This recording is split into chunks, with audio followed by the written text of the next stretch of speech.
Ladies and gentleman, ರಾಜ್ಯದಲ್ಲಿ ಹೊಸ ಜಿಲ್ಲೆಗಳ ಕೂಗೆದ್ದಿದೆ. ಸದ್ಯ ರಾಜ್ಯದಲ್ಲಿ ಅತಿ ದೊಡ್ಡ ಜಿಲ್ಲೆಯಾಗಿರುವ ಬೆಳಗಾವಿ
ಭೌಗೋಳಿಕವಾಗಿ ರಾಜ್ಯದ ಅತಿದೊಡ್ಡ ಜಿಲ್ಲೆ ಆಗಿರುವಂತಹ ಬೆಳಗಾವಿಯನ್ನ ವಿಭಜನೆ ಮಾಡಬೇಕು ಅಂತ ಆ ಜಿಲ್ಲೆಯ ನಾಯಕರು ಹಲವಾರು ಬಾರಿ ಧ್ವನಿ ಎತ್ತಿದ್ರು.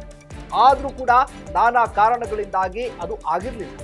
ಪ್ರತಿ ಬಾರಿಯೂ ಕೂಡ ರಾಜ್ಯದ ರಾಜಕಾರಣದಲ್ಲಿ ಪ್ರಮುಖ ಪಾತ್ರ ವಹಿಸುವಂತಹ ಬೆಳಗಾವಿ ಜಿಲ್ಲೆಯಲ್ಲಿ ಸಾಕಷ್ಟು ಪ್ರಭಾವಿ ರಾಜಕಾರಣಿಗಳಿದ್ರೂ ಕೂಡ ಅದು ಯಾಕೋ ಹೊಸ ಜಿಲ್ಲೆಯ ರಚನೆ ಕನಸಾಗ್ಲೇ ಇಲ್ಲ.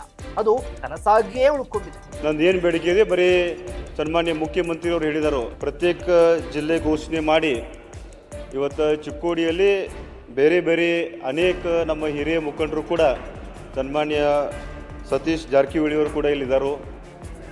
ಈ ಬೆಳಗಾಂದಲ್ಲಿ ಸುಮಾರು ಇವತ್ತು 2-3 ಜಿಲ್ಲೆಯನ್ನು ಘೋಷಣೆ ಮಾಡಿ ಈ ಭಾಗದ ಅಭಿವೃದ್ಧಿಗೆ ನನಗೆ ಸನ್ಮಾನ್ಯ ಮುಖ್ಯಮಂತ್ರಿಯವರ ಮೇಲೆ ವಿಶ್ವಾಸ ಇದೆ.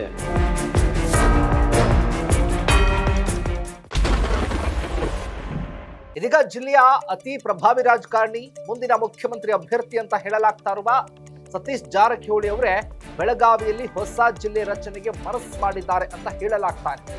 ಪ್ರತಿ ಬಾರಿಯೂ ಕೂಡ ಅಂದುಕೊಂಡಿದ್ದನ್ನ ಮಾಡಿಯೇ ತೋರಿಸುವ ಸತೀಶ್ ಜಾರಕಿಹೊಳಿ ಅವರು ಈಗ ಬೆಳಗಾವಿ ಜಿಲ್ಲೆಯಲ್ಲಿ ಹೊಸ ಜಿಲ್ಲೆಯನ್ನ ಮಾಡೋದಕ್ಕೆ ಮನಸ್ಸು ಮಾಡಿರುವುದು ಜಿಲ್ಲೆಯ ಜನರಲ್ಲಿ ಖುಷಿ ತರಿಸಿದೆ. ಜಿಲ್ಲೆನ ಅಥವಾ 3 ಜಿಲ್ಲೆ ವಿಭಜನೆ ಬಗ್ಗೆ ಪತ್ರ ಕೊಟ್ಟಿದ್ರಿ ಸರ್, ಸಭೆ ಯಾವಾಗ ಕರೀಬಹುದು ಸಿಎಂ ಅಂತ ಹೇಳಿದ್ವಿ. ಸಿಎಂ ಅವ್ರು ಹೇಳಿದಾರೆ ಸಭೆ ಕರೀತಾರೆ, ಗೊತ್ತಿಲ್ಲ ಯಾವಾಗ ಕರೀತಾರೆ, ರಿಮೈಂಡರ್ ಮಾಡ್ತೀನಿ. ಸಭೆ ಆಗ್ಬೇಕು ಫಸ್ಟು, ಶಾಸಕರ ಸಭೆ ಆದ್ಮ್ಯಾಗ ಅದಕ್ಕೇನೋ ಒಂದು ಅಭಿಪ್ರಾಯ ಬಂದ್ಮ್ಯಾಗ ಮುಂದೆ ನೋಡೋಣ. 2 ಜಿಲ್ಲೆನ ಅಥವಾ 3 ಜಿಲ್ಲೆನ ಹೇಗೆ? 3 ಜಿಲ್ಲೆ ಪ್ರಶ್ನೆ ಇಲ್ಲ. ಚಿಕ್ಕೋಡಿ, ಗೋಕಾಕು ಮುಂಚೆಯಿಂದ ಡಿಮಾಂಡ್ ಇದೆ, ಈಗೂ ಕೂಡ ಅದೇ ಡಿಮಾಂಡ್ ಇದ್ದಾರೆ. ಅದು ಗೊತ್ತಿಲ್ಲ, ಅದು ಆಮ್ಯಾಗ ಬಂದದ್ದು. ಅದನ್ನೇ ಆಮ್ಯಾಗೆ ಬಯಲಂಗಲ್ಲು ಅದು ಈಗ ಬಂದದ್ದು. ಈಗ ಮುಂಚೆ 20 ವರ್ಷದಿಂದ ಇವು ಬೇಡಿಕೆಯಲ್ಲಿದೆ. ಛಲದಂಕಮಲ್ಲ, ಎಲ್ಲವನ್ನು ಕೂಡ ಅಂದುಕೊಂಡಂತೆ ಮಾಡಿಯೇ ಮಾಡುವ ಸತೀಶ್ ಜಾರಕಿಹೊಳಿ ಅವರು ಬೆಳಗಾವಿ ಜಿಲ್ಲೆ ವಿಭಜನೆಗೆ ಮನಸ್ಸು ಮಾಡಿದ್ದಾರೆ. ಇದು ಖುಷಿಯ ವಿಷಯವೇ.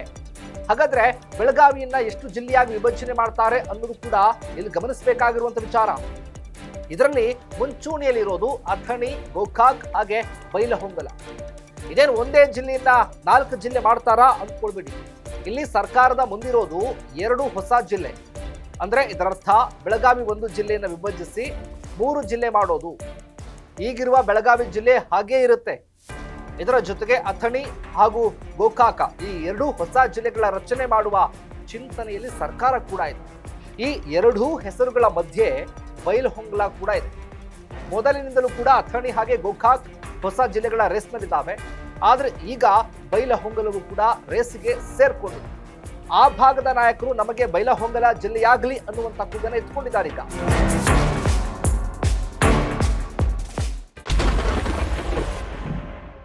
ಆಡಳಿತ ಪಕ್ಷದ ಪ್ರಭಾವಿ ಶಾಸಕ ಲಕ್ಷ್ಮಣ್ ಸವದಿ ಅಥಣಿ ಶಾಸಕರು ಆಗಿದ್ದು, ಅವರು ನಮ್ಮೂರನ್ನ ಜಿಲ್ಲೆ ಮಾಡಬೇಕು ಅಂತ ಆರಂಭದಿಂದಲೂ ಕೂಡ ಬೇಡಿಕೆ ಇಟ್ಟಿದ್ದಾರೆ. ಗೋಕಾಕ್ ಜಿಲ್ಲೆ ಆಗಬೇಕೆಂಬುದು ಜಾರಕಿಹೊಳಿ ಸಹೋದರರ ಬೇಡಿಕೆ. ಬೈಲಹೊಂಗಲ ಭಾಗದ ಜನರು ನಮಗೆ ಹೊಸ ಜಿಲ್ಲೆ ಮಾಡಿಬಿಡಿ, ಅಥಣಿ, ಗೋಕಾಕ್ ಹೊಸ ಜಿಲ್ಲೆಗಳ ರಚನೆ ನಮ್ಮ ವಿರೋಧ ಏನಿಲ್ಲ, ಆದ್ರೆ ಅವುಗಳ ಜೊತೆಗೆ 4ನೇ ಜಿಲ್ಲೆಯಾಗಿ ಬೈಲಹೊಂಗಲವನ್ನು ಕೂಡ ನಮಗೆ ಜಿಲ್ಲೆ ಮಾಡಿಬಿಡಿ ಅಂತ ಆ ಭಾಗದ ಜನ ಬೇಡಿಕೆ ಇಟ್ಟಿದ್ದಾರೆ. ಆದ್ರೆ ಸರ್ಕಾರ ಯಾವ ನಿರ್ಧಾರ ಕೈಗೊಳ್ಳುತ್ತೆ ಅನ್ನೋದು ಸದ್ಯದ ಕುತೂಹಲ. ಇದಾಗಿತ್ತು ಫೋಕಸ್ನ ಸ್ಪೆಷಲ್ ರಿಪೋರ್ಟ್. ನೆಲ ಜಲ ಭಾಷೆಗಳಲ್ಲಿ ನೋಡ್ತಾ ಇರಿ ಫೋಕಸ್.